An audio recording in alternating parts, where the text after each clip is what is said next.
డబ్బు, అనారోగ్యం, ఉద్యోగం, వ్యాపారం, అప్పులతో బాధపడుతున్నారా? మీకోసమే launch your future programme. Hi hello నమస్తే, welcome back to Suman TV. ప్రస్తుతం మనతో పాటు ఉన్నారు realtor Oxygen founder and CEO Nandi Rameshwar Rao గారు. సార్తో మాట్లాడదాం. నమస్తే సార్. నమస్తే. చాలా మంది అనుకుంటారు సొంత ఇల్లు కొనుక్కోవాలని. సొంత ఇల్లు కళ అనేది ప్రతి ఒక్కరికి ఉంటుంది. రెంట్లు కట్టి ఈ డబ్బులు ఏదో మనం డైవర్ట్ చేసుకోవచ్చు కదా అని ఆలోచిస్తారు కొంతమంది అప్పు చేసైనా సరే ఇల్లు కొనుక్కోవాలి అనుకుంటారు. ఈరోజు చాలా మందికి ఉన్న డౌట్ ఏంటంటే, అప్పు చేసి ఇల్లు కొనుక్కోవాలా లేదంటే రెంట్ ఇంట్లో ఉండడమే మంచిదా అంటే? అది చాలా పెద్ద క్వశ్చన్, పెద్ద సమస్య. ఎందుకంటే ప్రతి మనిషి థింకింగ్ బట్టి మారిపోతుంది.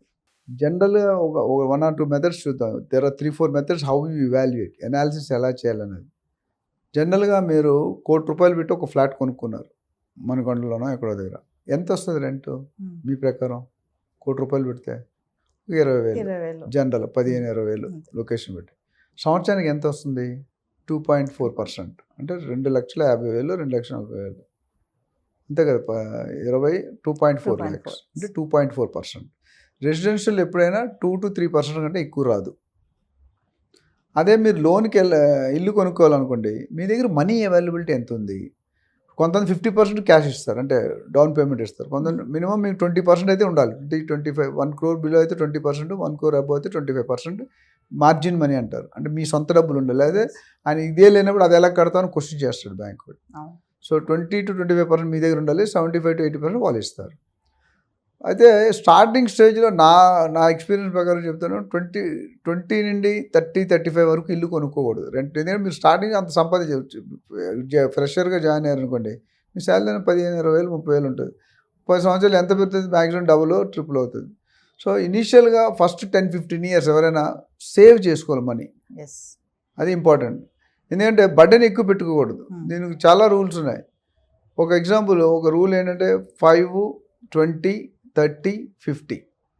అర్థం ఏంటంటే ఈ నెంబర్స్కి చాలా ఇది ఉందన్నమాట. అంటే 5% ఏంటి, 20 ఏంటి అనేది.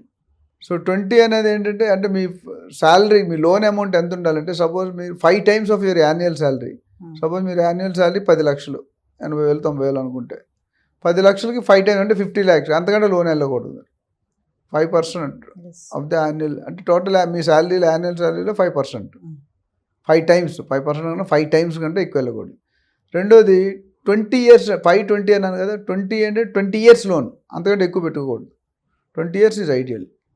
30 అనేది ఏంటంటే మీరు కట్టే ఈఎంఐ, నెలకి కట్టే ఈఎంఐ మీ శాలరీలో 30, మీ టేక్ హోమ్ శాలరీలో 30% కంటే ఎక్కువ ఉండకూడదు.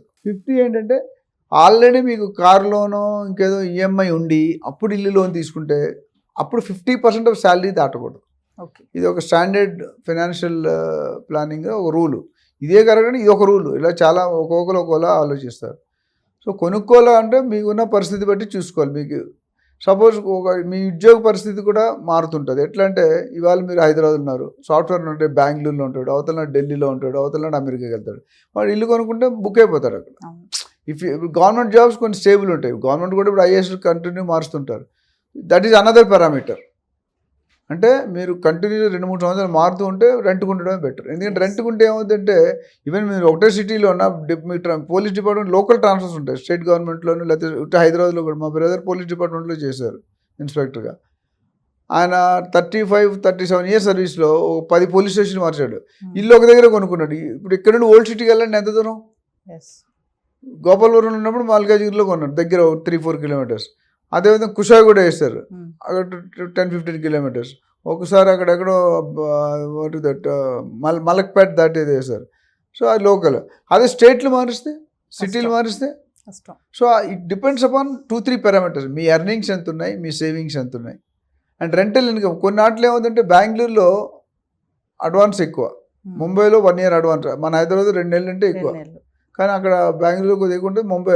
సో అక్కడ ఉంటే పరిస్థితి డెసిషన్ వేరు, ఇక్కడ ఉంటే డెసిషన్ వేరు. సో మీరు కట్టేది మీరు ఎప్పుడు ఇవాల్యుయేట్ చేసుకోవాలి. మీరు కట్టే రెంట్ ఎంత ఉంది. సో జనరల్గా 1%, 1.5% తక్కువలో ఉంటే రెంట్కి తీసుకోవడం బెటర్, లేదంటే కొనుక్కోవడం బెటర్ ఎక్కువ అయితే. సో ఆ ఈక్వేషన్ అనేది మనం ఇండివిజువల్ కెపాసిటీ బట్టి, వాళ్ళ కోరిక బట్టి, వాళ్ళ ఏరియా బట్టి, వాళ్ళ రిక్వైర్మెంట్ బట్టి మనం రియల్ ట్రాక్షన్ ఇన్వెస్ట్మెంట్ అడ్వైజ్ అదే చేస్తాం. సో కొనుక్కోవడం కరెక్టే కొంతవరకు, ఇప్పుడు స్టార్టింగ్ 22 years కొనమని చెప్పను నేను. It's always better you be in rent. ఎందుకంటే మీరు 22-30 ఎంత సంపాదిస్తారు? లెటెస్ట్ టేక్ 50,000 యావరేజ్ శాలరీ, ఎంత సేవ్ చేస్తారు? సంవత్సరానికి 6 లక్షలు, యూ సేవ్ 30%, సో 1.5. సో 10-15 సంవత్సరాలు అయితే మీ చేతిలో మార్జిన్. మనం ఇప్పుడు మీరు సపోజ్ ₹1,00,00,000 కొనుక్కోవాలనుకుంటారు, ఒక 25 lakhs ఉంటే 10-15 years కష్టపడాలి కదా.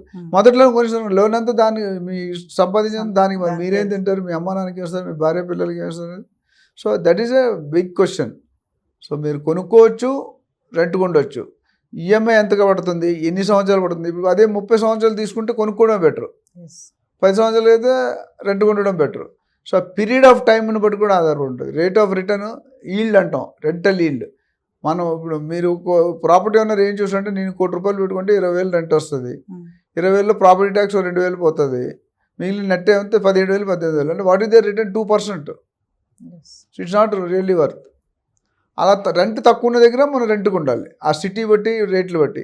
ఒకవేళ రెంట్ ఎక్కువ ఉందంటే ఈఎంఐ కింద కన్వర్ట్ చేయడం. బట్ ఏజ్ ఫ్యాక్టర్ మాత్రం 30 ముందు చేయకూడదు. 35-40 is ideal time for buying the house. అంటే సార్ చూసుకుంటే ఓన్ హౌస్కి ఉంటే అడ్వాంటేజెస్ ఏముంటాయి, అదే రెంట్ హౌస్ అయితే అడ్వాంటేజెస్ ఏముంటాయి సార్ అసలు? రెంట్ హౌస్ అనుకోండి, గేట్ గట్టిగా వేయకూడదు, 10 గంటల తర్వాత రాకూడదు, ఫ్రెండ్స్ ఎక్కువ మంది రాకూడదు, మైక్ సెట్లు పెట్టకూడదు, గుంపులు కనిపించకూడదు, స్మోకింగ్ ఉంటే బయట చేసుకోవాలి. ఏమైనా ఓనర్ ఎప్పుడైనా రావచ్చు, గోడకు మేకేసి ఉంటే పట్టుకుంటాడు, పక్కన వాళ్ళు న్యూసెన్స్ క్రియేట్ చేయకూడదు. ఇప్పుడు నేను కొన్ని హౌసెస్ రెంట్కి ఇస్తే ఏం 3 పాయింట్స్ చూస్తాను. ఫస్ట్ ఏంటంటే బిహేవియర్ ఆఫ్ ది టెనెంట్, అంటే ఆ బాడీ లాంగ్వేజ్. కొంత అంటే కొంత ఏంటి సార్ బాగున్నారు. నేను ఒక పెద్ద ఆయన కలిసాను, నేను చెప్పాను ట్రస్ట్లో, ఆయన 1000 కోట్లకు అధిపతి. బట్ ఆయన ఎంత డౌన్ టు ఎర్త్ ఉంటాడంటే అది నేర్చుకోవాలి మనం, ఎదిగిన కొద్దీ వదగమని.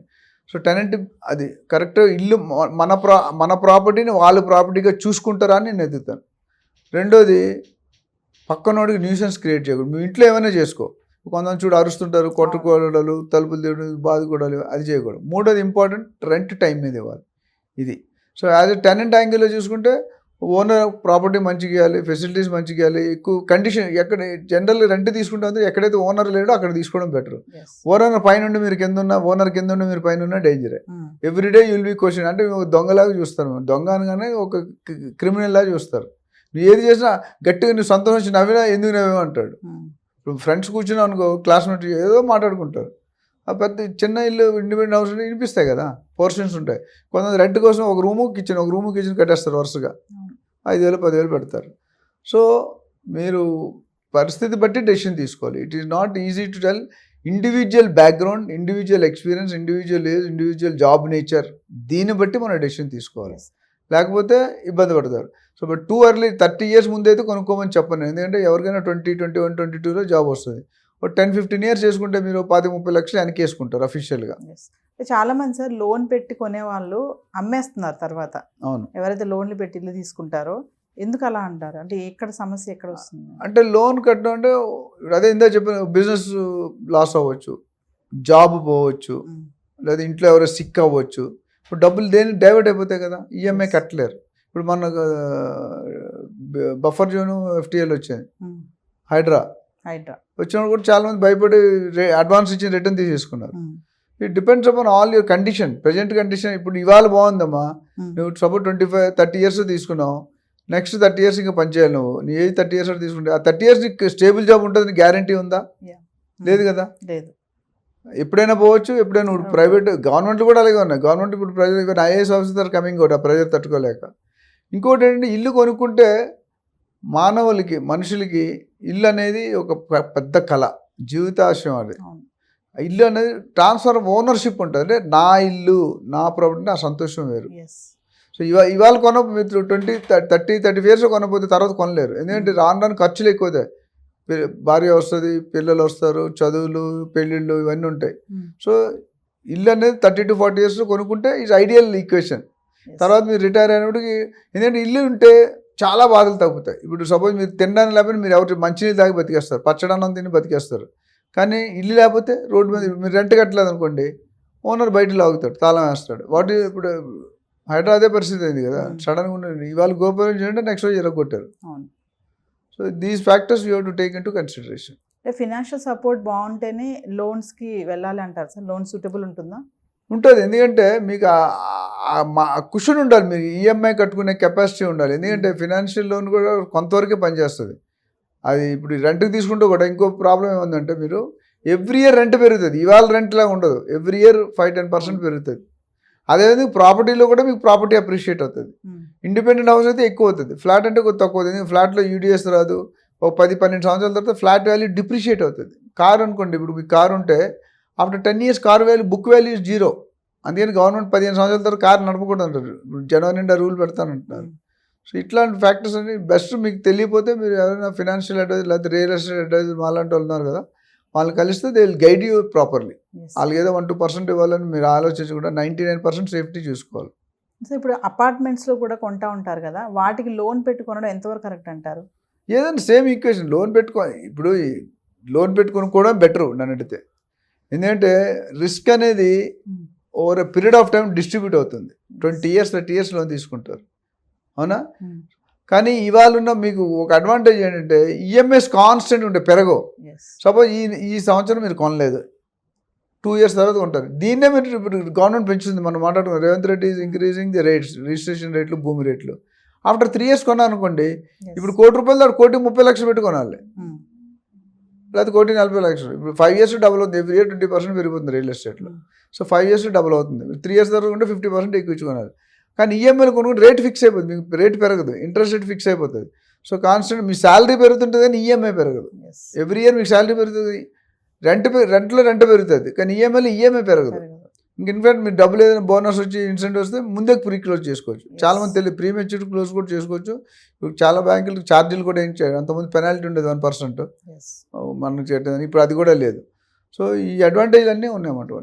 సో ఇల్లు కొనాలి, అద్దెకు ఉండాలా అంటే మీరు ఏజ్ ఫ్యాక్టర్ చెప్తున్నారు కదా. Age factor, your financial capacity, your stability of the income and your job nature, ఇవన్నీ కూడా కంట్రిబ్యూట్ అవుతాయి. Thank you sir.